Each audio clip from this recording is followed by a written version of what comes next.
चंदौली सांसद समाजवादी पार्टी के वीरेंद्र जी से आज जानते हैं कि उपचुनाव मिल्कीपुर में हो रहा है विधानसभा में, उस पर क्या कहना है?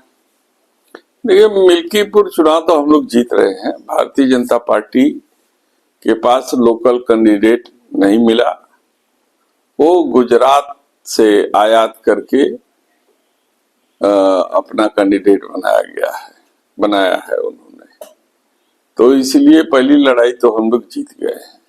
मिल्कीपुर की जनता जानती है कि ये गुजराती लोग हैं जो आएंगे, वोट लेंगे और वोट लेने के बाद फिर कभी दिखाई देंगे नहीं। तो इसलिए जनता मन बना ली है कि इस बार समाजवादी पार्टी के प्रत्याशी भाई अजीत पासवान को जो है वो विजयी बनाएंगे।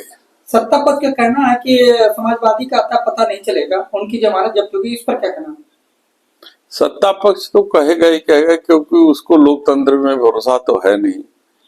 वो हमेशा धन बल और बाहुबल पर विश्वास करती है।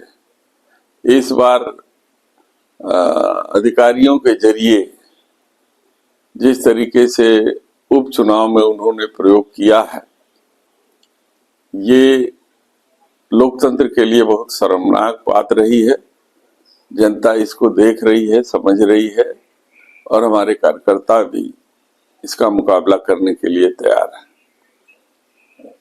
उन्होंने कहा कि सत्ता पक्ष ने कहा कि मिल्कीपुर धोखे से किसी तरह समाजवादी लोकसभा का चुनाव जीत गए, इस बार इनका अता पता नहीं चलेगा, इस पर क्या कहना है?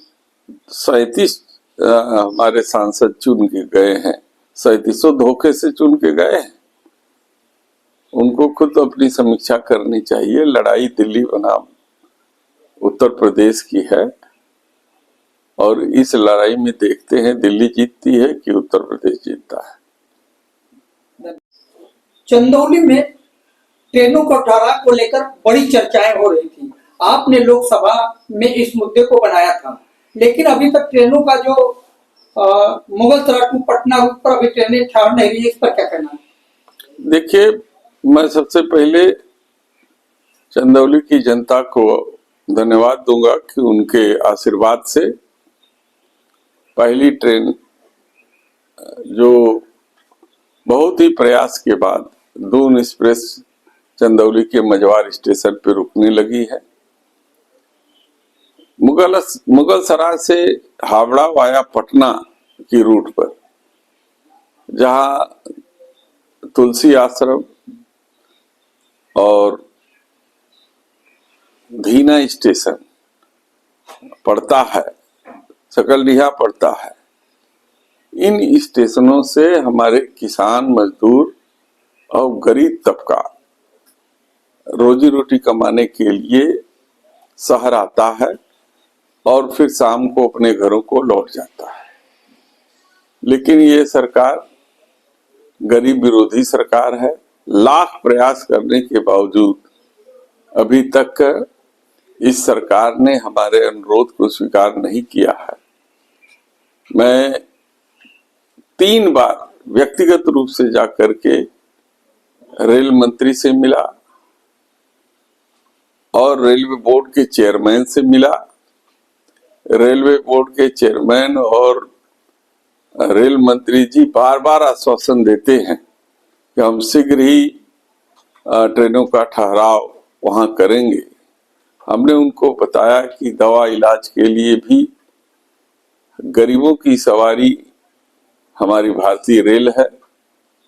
आप बड़े लोगों के लिए अच्छी अच्छी ट्रेन चला रहे हैं, उस पर मुझे कोई एतराज नहीं, लेकिन अच्छी ट्रेनों के साथ उन मजदूरों को भी आने जाने की व्यवस्था कीजिए जो रोजी रोटी के चक्कर में रोज वाराणसी, मुगलसराय उनको आना जाना पड़ता है, और बस और का साधन न होने के कारण, कोई सरकारी ऐसे ट्रांसपोर्ट का साधन न होने के कारण जितना वो कमाते हैं उससे ज्यादा पैसा उनको भाड़े में लग जाता है आने जाने में।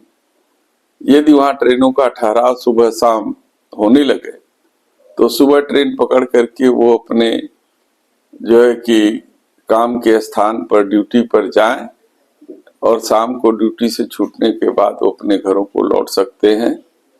अगर इतनी संवेदनशीलता सरकार दिखाती है तो क्षेत्र के लोगों का भला होगा, लेकिन मुझे मालूम है कि ये सरकार अमीरों की सरकार है, ये गरीबों के बारे में सोचती नहीं।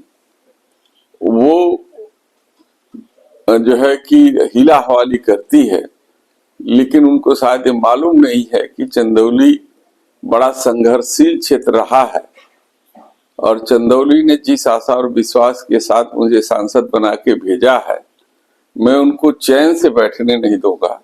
सदन के अंदर भी उन्हें घेरूंगा, सदन के बाहर भी घेरूंगा। हम हर स्तर पर उतर करके उनको चैन से अपनी कुर्सी पर बैठने नहीं दूंगा जब तक कि वो हमारे क्षेत्र के लोगों को आने जाने की व्यवस्था नहीं कर देंगे।